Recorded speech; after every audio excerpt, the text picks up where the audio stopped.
नमस्कार दोस्तों, मेरा नाम है विनीत भारद्वाज और आज हम एक खास विषय पे बात करने वाले हैं।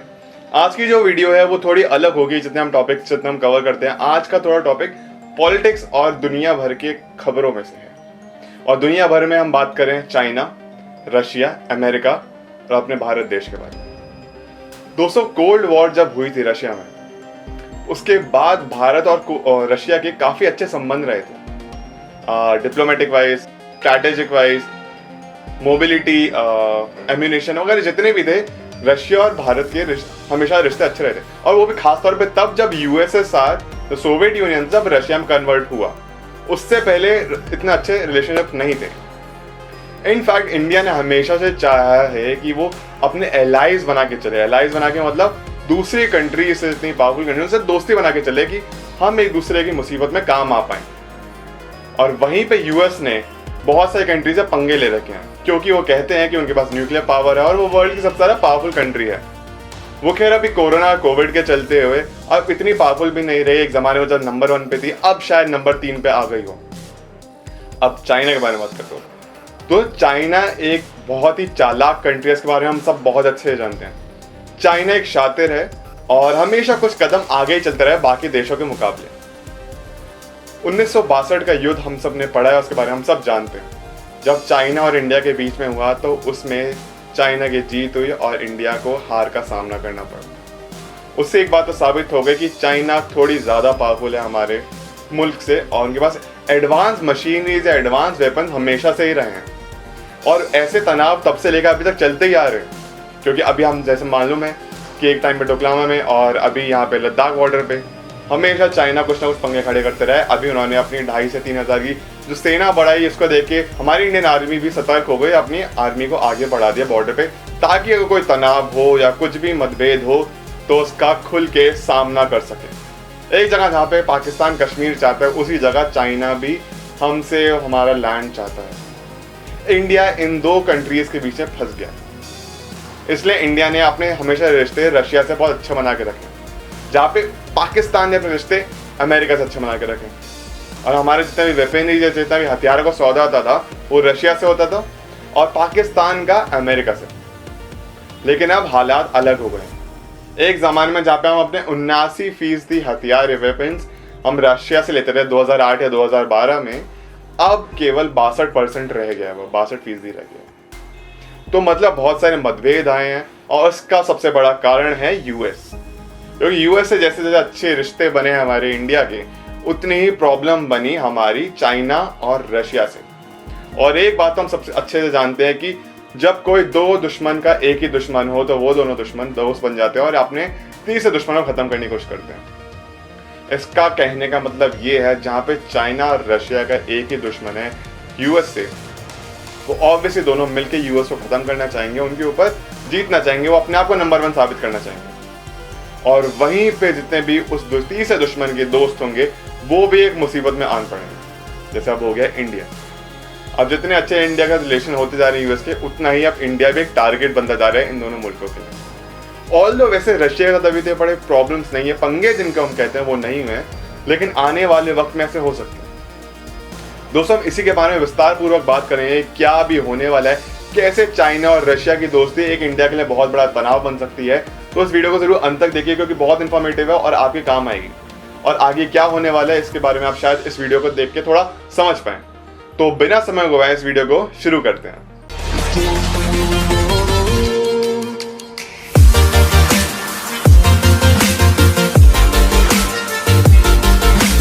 जैसा मैंने दोस्तों आपको बताया, कोल्ड वॉर के बाद इंडिया और यूएस मतलब रशिया के काफ़ी अच्छे संबंध बने और हमारे सबसे ज़्यादा हथियार वेपनरीज रशिया से शुरू हुए। जहाँ के रशिया के जो प्रेसिडेंट है व्लादिमीर पुतिन और जो चाइना के प्रेसिडेंट है Jinping, one of the most powerful man in the world है।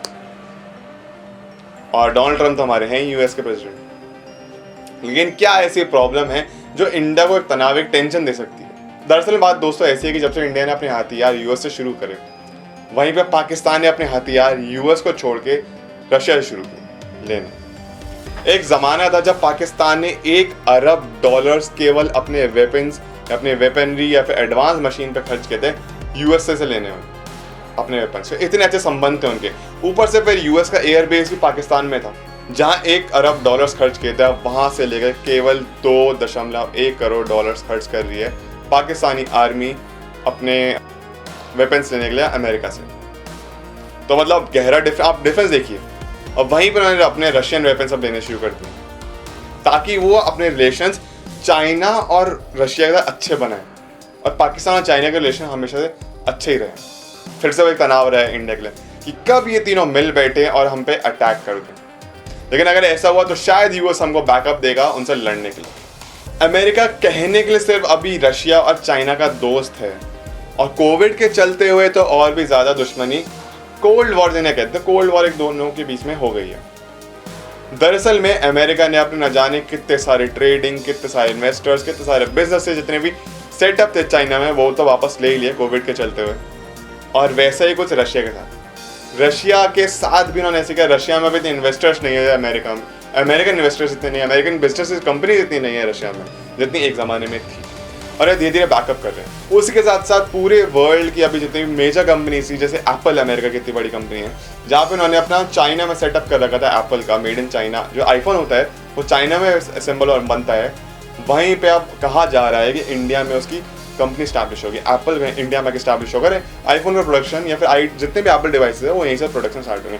और सिर्फ एप्पल ही नहीं, ऐसे न जाने कितने सारे ऐसे कंपनीज, इन्वेस्टर्स, बिजनेसेस है जो कि चाइना में बेस्ड थे लेकिन अब इंडिया में आ रहे हैं। अब इसको देखते हुए चाइना को और ज़्यादा गुस्सा आ रहा है इंडिया से, क्योंकि जितनी भी मेजर कंपनीज थी वो अब इंडिया में आ गई हैं, तो एक और फिर टेंशन वाली बात हो गई। तो अब देखें दोस्तों कितने सालों से बिल्डअप होते आ रहे और अभी ये बिल्डअप जो इतना भी है खत्म नहीं हो रहा है, धीरे धीरे बढ़ता आ रहा है।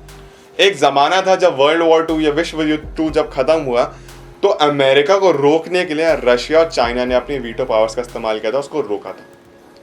तो मतलब अमेरिका को रोकने के लिए जब इनके एलाइज ऑलरेडी इतने पावरफुल हैं, जो व्लादिमीर पुतिन और जिनपिंग नहीं थे कितने सालों पहले, तो अब तो और भी ज़्यादा पावरफुल हो गए होंगे रशिया और चाइना के संपर्क। और कोविड के चलते हुए ऑल दो बहुत सारी दुनिया नाराज है चाइना से, लेकिन रशिया ने कभी कुछ ऐसा कहा नहीं है। और इनफैक्ट जितनी हेडलाइंस भी छपी थी उन्होंने हमेशा ये कहा कि चाइना और रशिया के संबंध अच्छे ही हैं, कुछ तनाव नहीं आया। पिछले कुछ सालों में रशिया चाइना का एक कारोबारी सौदेदार रहा है, और वेपनरीज और सबके मामले वो तो दोनों बहुत नंबर वन है, काफ़ी आगे हैं। जितने चाइना के पास एडवांस वेपन्स हैं उतने ही रशिया के पास। ये दोनों एक ऐसे मुल्क है जो अपना मैक्सिमम पैसा अपनी आर्मी पे खर्च करता है, यानी कि अपनी सोल्जर की ट्रेनिंग पे, कॉम्बैट ट्रेनिंग पे, एडवांस ट्रेनिंग पे, और उसी के साथ साथ एडवांस वेपनरीज पे। दोनों ऐसे कंट्रीज हैं जिनके पास न्यूक्लियर पावर है, जो बहुत ज़्यादा पावरफुल है, और कब किसी का क्या कर दे चुटकी बजा के कोई कुछ नहीं कह सकता। अब हो सकता है जो कोविड-19 है या कोरोना जो है वो चाइना की जानबूझ की एक देन हो, एक बायोलीथल वेपन, इसके बारे में आप लोग शायद जानते ही होंगे। कहने के लिए बैट सूप से निकला, but we never know the actual truth. और हो सकता है कि इसी के बीच में एक कुछ रहा हो। लेकिन इसी के साथ साथ फिर रशिया ने एक कुछ टाइम पहले अपना एक वेपन डेवलप किया था जो आधी दुनिया को उड़ा सकता है। अब इतने पावरफुल वेपन्स रखने वाली कंट्री अपने एक दूसरे पावरफुल कंट्री के साथ अच्छे रिलेशंस तो बनाएगी ही बनाएगी। अब जैसे जैसे हमारे रिलेशन यूएस के अच्छे हो रहे हैं, तो ये दोनों कंट्रीज या मुल्क समझ चुके हैं, स्पेसिफिकली रशिया, कि आने वाले वक्त में शायद हमको रशिया की जरूरत ना पड़े वेपनरीज इन सब के मामले में। जहाँ पे AK-47, AK-56 लिए जाते थे, अब वहीं पे M4 या फिर जितने भी एडवांस वेपनरीज है यूएसए से लिए जाते हैं, ऑटोमेटिक वेपन्स। ये बात तो साबित है दोस्तों कि आने वाले वक्त ही हमको बताएगा कि असल में क्या होने वाला है। लेकिन उससे बड़ी जंग जो अभी छिड़ी है वो पूरी दुनिया के चाइना के खिलाफ, लेकिन इसमें भी शायद रशिया उनको बैकअप देंगे। और कोरोना की दवाई कौन निकालता है, ये अभी सबसे ज़्यादा महत्व है, ये सबसे ज़्यादा इंपॉर्टेंट है। वेपनरीज वाली वॉर एक बार हम जीत सकते हैं फिर हार सकते हैं, वो कुछ दिनों की होती है। लेकिन कोविड जो एक पैंडेमिक महामारी बन गया है, इसके बारे में अभी कहना ज़रा मुश्किल है।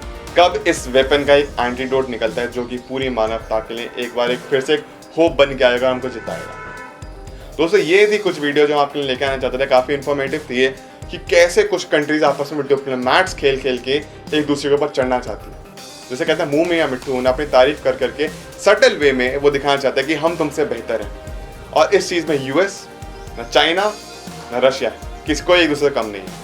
हमेशा एक दूसरे बेहतर साबित करना चाहते हैं, किसी को हमेशा साबित करना चाहते हैं कि हम इंडिपेंडेंट हैं, हमको तुम्हारी ज़रूरत नहीं है। अगर तुम हमारे लिए एग्जिस्ट नहीं करो हम तब भी कुछ फ़र्क नहीं पड़ेगा, हम तुम पे राज कर सकते हैं, हम इतने पावरफुल हैं। दोस्तों ये थी वीडियो आज की, मैं उम्मीद करता हूँ पसंद आई और इसमें काफ़ी ज़्यादा इन्फॉर्मेशन थी। आपको क्या लेना, आपका क्या सोचना है इस सब का लेके, तो उसके प्लीज़ हमको कमेंट सेक्शन में बताइए और बताइए क्या आने वाले हमारे फ्यूचर में रिलेशंस होंगे इन सब कंट्रीज़ के साथ और कितना ये तनाव बढ़ा सकता है इंडिया में रशिया और चाइना की दोस्ती। दोस्तों मिलते हैं आपसे नेक्स्ट वीडियो में, तब तक के लिए प्लीज़ लाइक कर दिए, सब्सक्राइब करना मत भूलना चैनल को, शेयर ज़रूर कर दिए इस वीडियो को, काफ़ी इन्फॉर्मेशन है इसमें। मिलते हैं आपसे नेक्स्ट वीडियो में, तब तक के लिए अपना ख्याल रखिए।